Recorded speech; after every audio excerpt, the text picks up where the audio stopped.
Bharat Bangladesh football ম্যাচটা, গতকালকের football ম্যাচটা সেই লেভেলের ছিল। বাংলাদেশে যদি শুধু হামজা চৌধুরীর মতো আর একজন প্লেয়ার থাকতো তাহলে ইন্ডিয়ার কপালে দুঃখ ছিল। ইন্ডিয়াকে হালিদার আলী গোল দিয়ে তারপরে বাংলাদেশ ফিরে আসতো। এখন আর আগের বাংলাদেশ নাই। এখন আর কাজী সালাউদ্দিনের টিম না, এখন তাবিদ আওয়ালের টিম। বাংলাদেশ বাপুয়ের সভাপতি এখন তাবিদ আওয়াল, কাজী সালাউদ্দিন না। স্বজন প্রীতি করে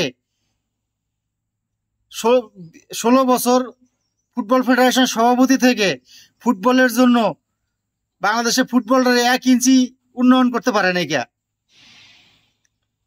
যাক, বর্তমান টিম ম্যানেজমেন্ট, বর্তমান টিম সবাইকে শুভকামনা জানাই। এভাবে আপনারা খেলতে থাকলে আগামীতে একদিন বাংলাদেশ বিশ্বকাপ খেলার স্বপ্ন দেখবে। আমরা আশা রাখি বাংলাদেশ একসময় বিশ্বকাপ খেলবে। এটা আমাদের সবার আশা, শুধু আমার না, আমাদের দেশের সকল মানুষের আশা। বাংলাদেশ এইভাবে একদিন খেলতে থাকলে একদিন বাংলাদেশও বিশ্বকাপ খেলবে। তো গতকালকে হামজা চৌধুরী না থাকলে মনে করেন বাংলাদেশ টিমটারে দুয়ালি গোল দিয়ে বাংলাদেশে পাঠিয়ে দিত, কিন্তু শুধু এক হামজা চৌধুরীর কারণেই এই সুযোগটা হয় নাই।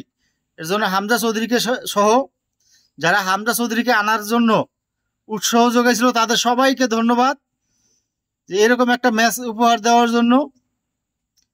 আমরা মনে হয় গত 16-17 বছরে এরকম কোনো বাংলাদেশের ফুটবল ম্যাচের এরকম কোনো উত্তেজনা ম্যাচ দেখি নাই।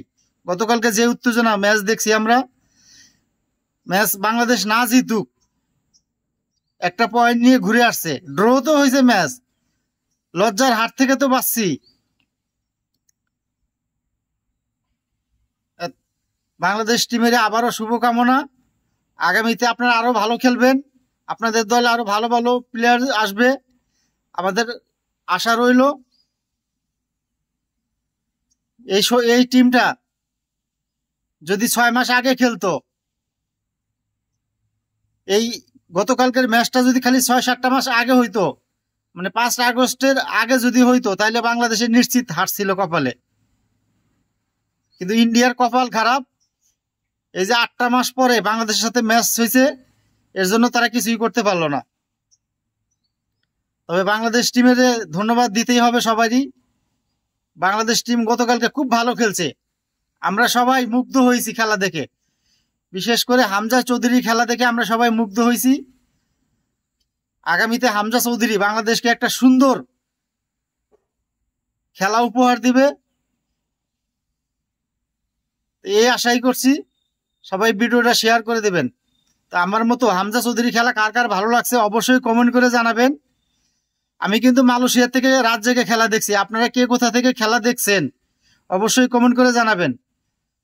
আমি মালয়েশিয়া প্রবাসে বসে রাত জেগে জেগে গতকালকের খেলাটা ফুল খেলা দেখছি একদম। খেলাটা দেখে আমার খুব ভালো লাগছে। আপনাদের কার কেমন লাগছে অবশ্যই কমেন্ট করে জানাবেন। ধন্যবাদ সবাইকে। আসসালামু আলাইকুম।